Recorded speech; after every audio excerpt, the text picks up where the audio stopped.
Hello दोस्तों, आपका स्वागत है आपके चैनल वैदिक मंत्र के में। तो आज हम पढ़ाएंगे बैकग्राउंड ऑफ दिल्ली सल्तनत। तो आज से हम स्टार्ट कर रहे हैं मेडिवल हिस्ट्री। मेडिवल हिस्ट्री में सबसे पहले जो पॉइंट आता है वो आता है बैकग्राउंड ऑफ दिल्ली सल्तनत। तो दिल्ली सल्तनत की स्थापना कैसे हुई थी। एक बार आप देख लीजिए कि दिल्ली सल्तनत में कितनी डायनेस्टी है। देखो, दिल्ली सल्तनत में 5 डायनेस्टी है। कितनी? 5। अब उनमें से कौन कौन सी डायनेस्टी है उनको देख लेते हैं। देखो, सबसे पहली जो है वो है स्लेव डायनेस्टी। सबसे पहली जो डायनेस्टी है वो है स्लेव डायनेस्टी। फिर खिलजी डायनेस्टी है, फिर तुगलक, फिर सैयद, फिर लोधी। देखो, जो स्लेव डायनेस्टी है उसमें फाउंडर होता है कुतुबुद्दीन ऐबक, जो मोहम्मद गौरी का दास होता है। अभी हम आगे पढ़ेंगे। आपको इतना तो पता ही होगा दिल्ली सल्तनत कब से और कब तक रूल करती है। ये करती है 1206 से 1556 तक, और आपको 1526 तक। और 1526 में पानीपत, आप जानती है, बैटल होता है पानीपत, जिसमें बाबर और इब्राहिम लोदी के बीच होता है। जिसमें क्या होता है कि जो बाबर होता है वो इब्राहिम लोदी को मार देता है। तो चलो देखते हैं दिल्ली सल्तनत के बारे में। पहले तो हम बैकग्राउंड देखेंगे दिल्ली सल्तनत का इस वीडियो में, फिर अगली वीडियो में हम स्टार्ट कर देंगे स्लेव डायनेस्टी। तो देखते हैं बैकग्राउंड ऑफ दिल्ली सल्तनत। देखो दोस्तों, देखो बैकग्राउंड ऑफ दिल्ली सल्तनत में आप क्या देखो कि जो इंडिया है, अब हमारा जो इंडिया है उसको क्या कहते थे, इंडिया को कहते थे गोल्डन वर्ल्ड, सोने की चिड़िया। और इसीलिए जो फॉरेन इन्वेडर्स है, फॉरेन आक्रमण है, आतंकवादी है, वो जो इंडिया है ये हमारा इंडिया है। देखो देखो, ये यहाँ पर ढंग से नहीं बना है, तो ये हमारा इंडिया मान लो, है ना। तो इस पर जो फॉरेन कंट्री है वो आक्रमण करते रहते थे। तो उसमें से जो सबसे पहले आक्रमण किया था उसका नाम था मोहम्मद बिन कासिम। और इसने इंडिया पर एक बार अटैक किया था। कितनी बार? देखो, वैसे तो 3 फॉरेन इन्वेडर आए थे। मेडिवल हिस्ट्री में पढ़ते तो 3 फॉरेन इन्वेडर आए थे। पहला आया था मोहम्मद बिन कासिम। कौन सा? मोहम्मद बिन कासिम। ये देखो, मोहम्मद बिन कासिम, इसने अटैक किया था इंडिया पर एक बार। और इसकी लड़ाई होती है एक दाहिर, ये सिंध पर अटैक करता है। वहाँ पर एक राजा होता है जिसका नाम है दाहिर। हम अभी आगे पॉइंट के फॉर्म में भी पढ़ेंगे। मैं आपको अभी आगे बताऊंगा कि दाहिर से लड़ाई होती है मोहम्मद बिन कासिम की, और कब होती है वो मैं आगे बताऊंगा। फिर देखो, सेकंड आता है, ये तो मैं आपको जानकारी के लिए बता रहा हूँ। फिर सेकंड आता है मोहम्मद गजनबी। इसको तो आप जानते ही होंगे। मोहम्मद गजनबी 17 बार अटैक किया था इंडिया पे। कितनी बार? 17 बार। 17 बार अटैक किया था, जिसमें से जो मेन इम्पोर्टेंट प्लेस है वो है सोमनाथ टेम्पल। यदि आपको नहीं पता है तो कोई बात नहीं, एक बार सुन लीजिए, आगे हम देखेंगे। सोमनाथ टेम्पल, जो मोहम्मद गजनवी है, इन्होंने जो सोमनाथ टेम्पल है उस पर अटैक किया था। कहाँ पर किया था? जो सोमनाथ टेम्पल है, और सोमनाथ टेम्पल कहाँ पर है? गुजरात में। गुजरात में एक सोमनाथ टेम्पल है, शिव मंदिर है, उस पर अटैक किया था मोहम्मद गजनवी ने। और इतना सारा सोना ले गया था। ऐसा कहते हैं कि उसको बाद में कभी लूटने की ज़रूरत ही नहीं पड़ी, खजाना इतना सोना लेके गया था। फिर जो थर्ड है वो है मोहम्मद गौरी। और जो मोहम्मद गौरी है, मोहम्मद गौरी का एक दास होता है, वो होता है कुतुबुद्दीन ऐबक, और वही तो फाउंड करता है, वो होता है फाउंडर दिल्ली सल्तनत। वो दिल्ली सल्तनत का फाउंडर कौन होता है? कुतुबुद्दीन ऐबक। तो मोहम्मद गौरी ने आक्रमण किया था इंडिया पर 5 बार। अब वो 5 बार कहाँ कहाँ कराया था वो हम देखेंगे। चलो देखते हैं। सबसे पहले हम देखो मोहम्मद बिन कासिम के बारे में देखेंगे, फिर मोहम्मद गजनवी के बारे में देखेंगे, फिर मोहम्मद गौरी के बारे में देखेंगे। चलो देखते हैं। देखो, एक बार मैं आपको ऐसे समझा देता हूँ, ऐसे फॉर्म में, फिर मैं आपको पॉइंट के फॉर्म में भी समझाऊंगा। मोहम्मद बिन कासिम, देखो, मोहम्मद बिन कासिम एक अरेबियन रूलर था। कौन था? अरेबियन रूलर, जिसने अटैक किया था इंडिया पर। अब ऐसे पूछ लेना, क्वेश्चन ऐसे पूछ ले कि ऐसा कौन सा अटैकर था फर्स्ट, ऐसा कौन सा अरेबियन अटैकर था फर्स्ट जिसने हमारे इंडिया पर अटैक किया था तो वो था मोहम्मद बिन कासिम। कौन था? मोहम्मद बिन कासिम। और ये एक अरेबियन रूलर था। और ये कहाँ से आया था? ये आया था अरेबिया से, अरेबिया से। तो पता चला, अरेबियंस इनको इसीलिए कहते हैं। इसने इंडिया पे अटैक किया था 712 AD में। 712 AD में इसने किया था सिंध पर। अभी मैंने आपको बताया था कि सिंध पर क्या था। सिंध के जो राजा थे वो थे दाहिर। इन दोनों के बीच लड़ाई होती है, मोहम्मद बिन कासिम और दाहिर के बीच में। और उनमें से कौन जीता है? उनमें से जीतता है मोहम्मद बिन कासिम। कौन जीतता है? मोहम्मद बिन कासिम जीतता है। मोहम्मद बिन कासिम। जो लड़ाई होती है मतलब मोहम्मद बिन कासिम और दाहिर के बीच, वो कौन जीता है? मोहम्मद बिन कासिम। और सिंध को अपने अंडर में कैप्चर करके और वहाँ का जो खजाना है उसको लूट के मोहम्मद बिन कासिम चला जाता है। और इसने इंडिया पर अटैक किया सिर्फ एक बार। बस इतना सा याद रखना है बस मोहम्मद बिन कासिम के बारे में। देखो क्या क्या याद रखना है, एक और बार बताता हूँ। मोहम्मद बिन कासिम एक अरेबियन रूलर था जिसने अटैक किया था हमारी इंडिया पर फर्स्ट टाइम।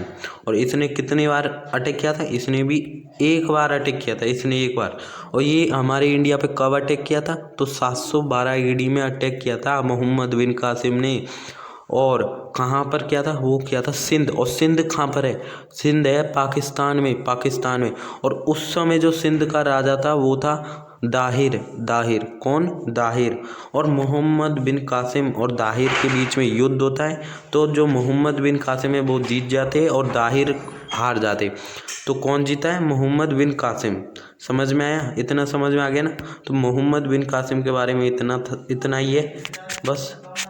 अब हम सेकंड देखेंगे जो है मोहम्मद गजनवी। दोस्तों यहाँ सेकंड लिखा हुआ है, फर्स्ट आ गया।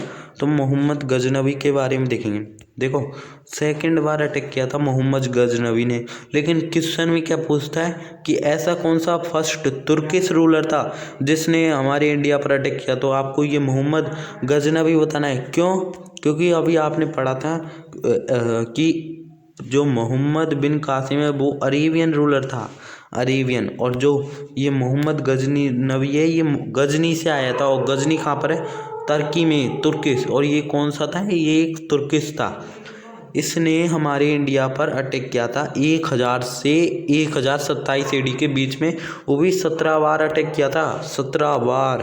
तो दोस्तों देख लो, इसने 17 बार अटैक किया था हमारे इंडिया पर। और ये बहुत ही इम्पोर्टेंट है, समझ रहे हो ना? 17 बार अटैक किया था किसने? मोहम्मद बिन कासिम ने। और इसने कहाँ पर किया था? इसने किया था मतलब जो मेन आपसे पूछा जाता है एग्जाम में, वो पूछा जाता है कि कौन सी मतलब कौन सी जगह पर जो मेन है वो कौन सी जगह पर किया था? तो गुजरात में किया था, सोमनाथ टेम्पल पर।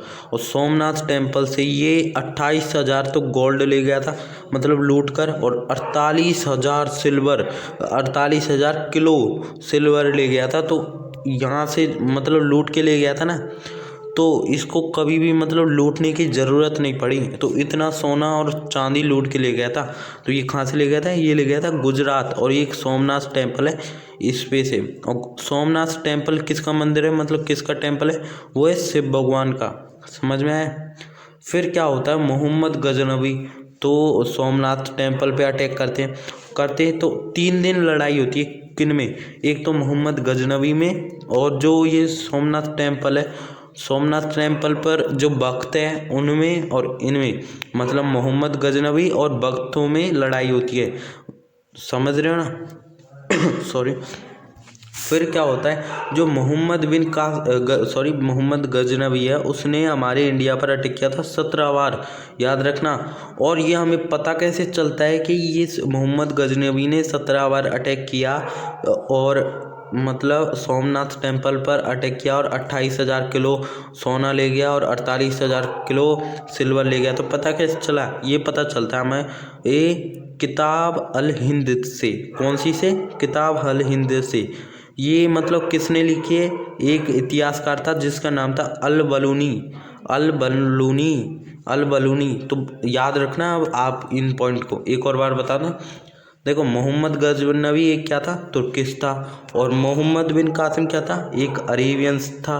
अभी मैंने आपको बताया था। अब जो मोहम्मद गजनवी है उसने अटैक किया था 1000 से 1027 AD के बीच। कितनी बार? 17 बार। और जो मेन जगह वो कहाँ पर थी? वो थी गुजरात, सोमनाथ टेम्पल। और इसने 28,000 किलो तो गोल्ड चुराया था, मतलब लूटा था, और 48,000 किलो सिल्वर लूटा था। समझ में आ गया। और ये हमें पता कहाँ से चलता है? ये हमें पता चलता है किताब अल हिंद से। किताब अल हिंद से। तो आपसे ऐसे क्वेश्चन में पूछ सकता है कि हमें मोहम्मद गजनवी के बारे में पता कैसे चलता है? तो वो पता चलता है किताब अल हिंद से। अल बलूनी ने लिखी है ये किताब। समझ गए। अब हमने देखो क्या देखा था कि मोहम्मद बिन कासिम आए थे सबसे पहले। कौन आए थे? मोहम्मद बिन कासिम। तो इनके बारे में देख लिया। इन्होंने इंडिया पर कितनी बार अटैक किया था? 1 बार। फिर कौन आए थे? मोहम्मद गजनवी। इन्होंने 17 बार अटैक किया था, और जो मेन था वो था सोमनाथ टेम्पल। और ये कहाँ पर है? ये है गुजरात में। समझ में आ रहा है ना। फिर जो थर्ड अटैकर थे वो थे मोहम्मद गौरी। ये बहुत ही इम्पोर्टेंट है, क्योंकि मतलब इन्होंने ही न्यूक्लियस, मतलब इन्होंने ही नींव लगाई थी किसकी? दिल्ली सल्तनत की। इनसे ही स्टार्ट होती है। इनके एक मतलब स्लेव थे, स्लेव, जिनका नाम था कुतुबुद्दीन ऐबक। अभी हम आगे देखेंगे, जो हम स्लेव डायनेस्टी पढ़ेंगे उसमें देखेंगे।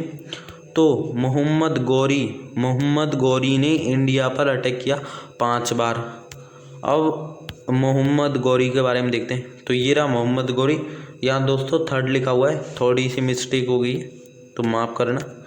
तो मोहम्मद गौरी ये थर्ड अटैकर था। और वैसे तो क्वेश्चन में ऐसे पूछ सकता है, ऐसा कौन सा मतलब सेकंड टर्किश अटैकर था जिसने हमारे इंडिया पर अटैक किया? तो वो था मोहम्मद गौरी। ये भी एक टर्किश था।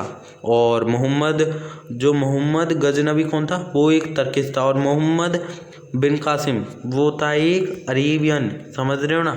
ध्यान से सुनना, बिल्कुल बहुत ही मेन है। तो मोहम्मद गौरी दिल्ली पर आक्रमण करता है, मतलब दिल्ली पर अटैक करता है। इसने 5 बार किया था। जो सबसे मेन है वो है दिल्ली पर आक्रमण करता है। और दिल्ली में ना जब रूल होता है पृथ्वीराज चौहान का। अब पृथ्वीराज चौहान को तो कौन नहीं जानता, आप भी जानते हो। पृथ्वीराज चौहान मतलब इन दोनों में लड़ाई होती है। किसमें? एक तो मोहम्मद गौरी और पृथ्वीराज चौहान में।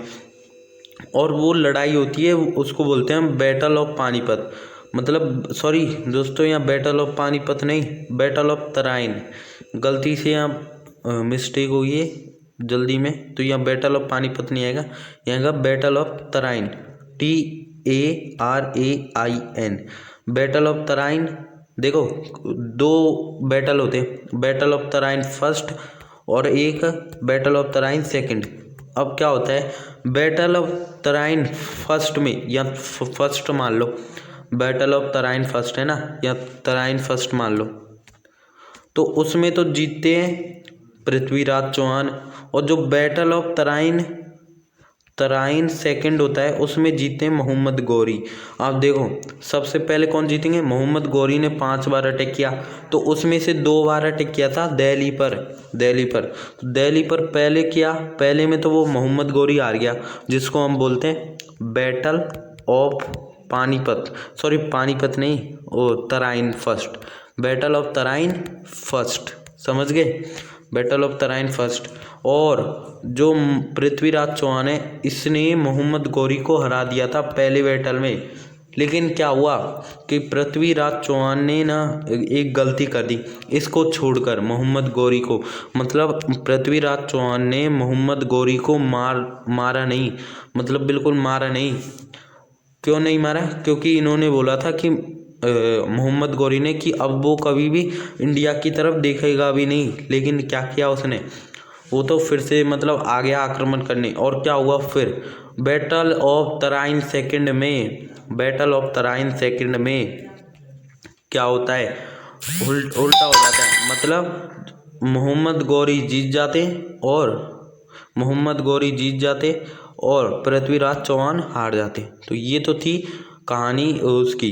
तो आपको समझ में आई है? देखो सबसे पहले अटैक किसने किया था, एक बार मैं आपको मतलब रिवीजन करा देता हूँ अब तक आपने क्या पढ़ा है। मोहम्मद बिन कासिम ने, फिर सेकंड मोहम्मद गजनवी ने, थर्ड मोहम्मद गौरी ने। जो मोहम्मद बिन कासिम हैं उन्होंने एक बार अटैक किया, मोहम्मद गजनवी ने 17 बार, मोहम्मद गौरी ने 5 बार। अब मैं आपसे एक क्वेश्चन पूछता हूँ, गुजरात के सोमनाथ टेम्पल पर मतलब गुजरात के सोमनाथ टेम्पल पर कौन से रूलर ने अटैक किया था? तो आप बताना, मैं ऑप्शन दे रहा हूँ, मोहम्मद बिन कासिम ने, मोहम्मद गजनवी ने, मोहम्मद गौरी ने। तो आप कमेंट बॉक्स में लिखकर बताना कि किसने आक्रमण किया था, मोहम्मद गजनवी, मोहम्मद बिन कासिम या मोहम्मद गौरी। तो आप ज़रूर बताना क्योंकि आपकी प्रैक्टिस हुई। अब देखो इतना मैंने आपको बता दिया मोहम्मद बिन कासिम, और इसके मैं आपको नोट्स भी दे देता हूँ। ये देखो नोट्स में लिखा हुआ है कि इन 712 AD। अब देखो मैं पूरी चीज़ बताऊंगा कि क्या हुआ था। अब मैं आपको पॉइंट के फॉर्म में समझा रहा हूँ। In 712 AD a battle took place between Muhammad bin Qasim and Dahir. अब क्या हुआ था कि 1712 AD में, अभी हमने पढ़ा था कि जो मोहम्मद बिन कासिम है उसने अटैक कब किया था इंडिया पर, किया था उन्होंने 1712। और कहाँ पर किया था, उन्होंने किया था सिंध पर, और सिंध के राजा थे दाहिर। समझ गए ना, अभी पढ़ा था। तो अब देखो 1712 AD में एक बैटल होती है, किसके बीच में, वो होती है मोहम्मद बिन कासिम और दाहिर के बीच में। समझ रहे हो ना, मोहम्मद बिन कासिम और दाहिर के बीच में युद्ध होता है, मतलब बैटल होती है।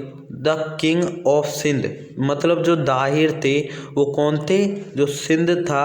अब सिंध कहाँ पर है, उस सिंध जो पाकिस्तान है ना उसमें सिंध, जो सिंध है उसका मतलब जो राजा था वो था दाहिर। समझ में आया।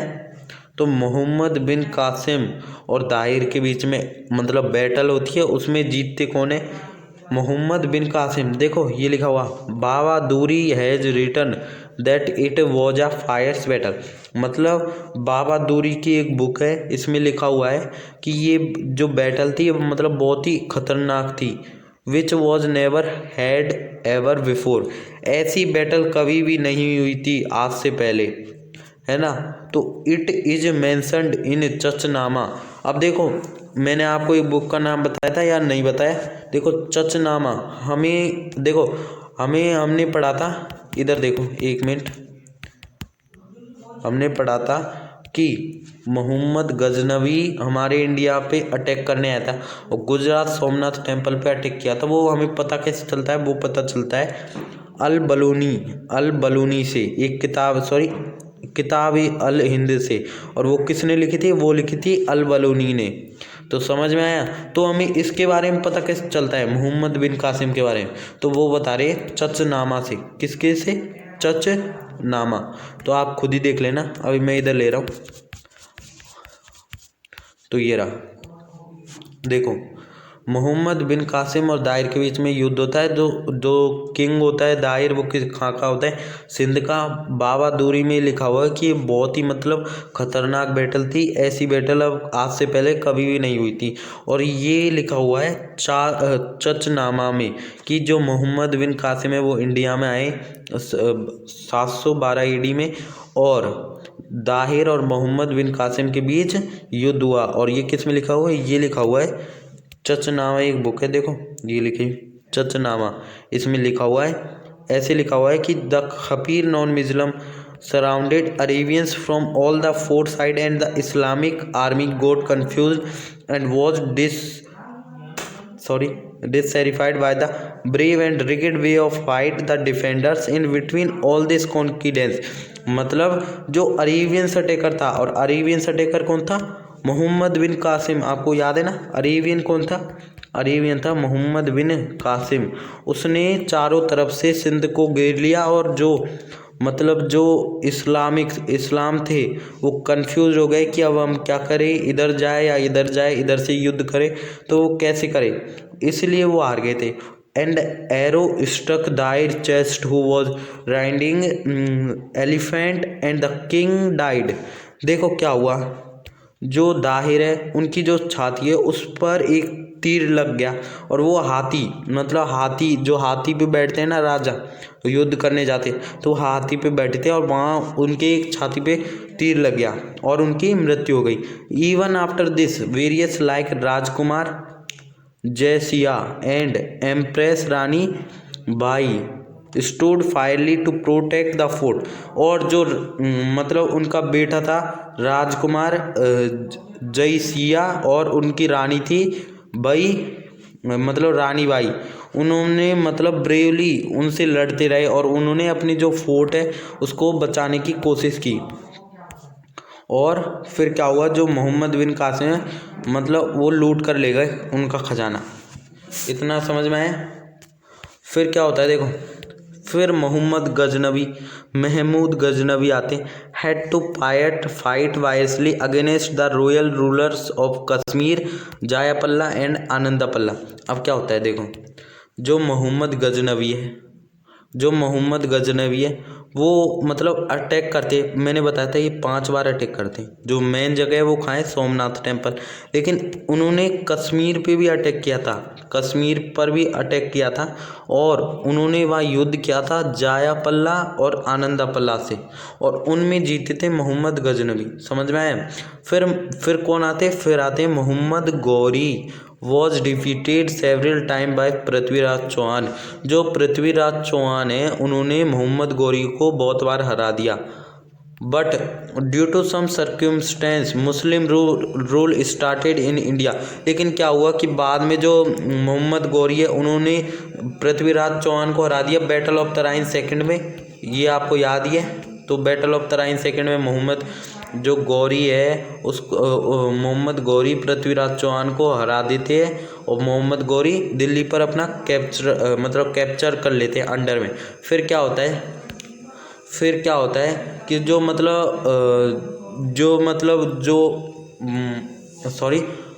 उसका एक दास होता है कुतुबुद्दीन ऐबक, एक दास होता है। अब क्या होता है कि वो कुतुबुद्दीन ऐबक जो स्लेव डायनेस्टी का फाउंडर है, अब वो कैसे हुआ, मतलब वो तो एक दास था तो वो कैसे बन गया। देखो मोहम्मद गौरी अपने देश जाते बाद में, मतलब पृथ्वीराज चौहान को मारकर फिर अपने देश जाते। क्या होता है कि मोहम्मद गौरी को बीच में ही मतलब कुछ लुटेरे मार देते और क्या होता है कि जो कुतुबुद्दीन ऐबक है वो स्लेव डायनेस्टी मतलब दिल्ली पर अपना कैप्चर कर लेते हैं और कुतुबुद्दीन ऐबक बन जाते हैं दिल्ली के सुल्तान। लेकिन दोस्तों कुतुबुद्दीन ऐबक ने सुल्तान की जो उपाधि है वो कभी भी मतलब एडॉप्ट नहीं की थी। समझ में आया। तो इतना तो हमने पढ़ लिया बैकग्राउंड ऑफ दिल्ली सल्तनत में। अब देखो, अब अगले जो वीडियो आएगा हम उसमें पढ़ेंगे दिल्ली सल्तनत के बारे में, और दिल्ली सल्तनत के बारे में सबसे पहले पढ़ेंगे स्लेव डायनेस्टी। अब स्लेव डायनेस्टी में जो फाउंडर था वो कौन था, ये याद रखना अभी तो, कुतुबुद्दीन ऐबक, और इसकी स्पेलिंग भी मैं आपको उसी वीडियो में बताऊंगा। तो ठीक है दोस्तों, बाय। वीडियो अच्छा लगा तो लाइक और सब्सक्राइब करें।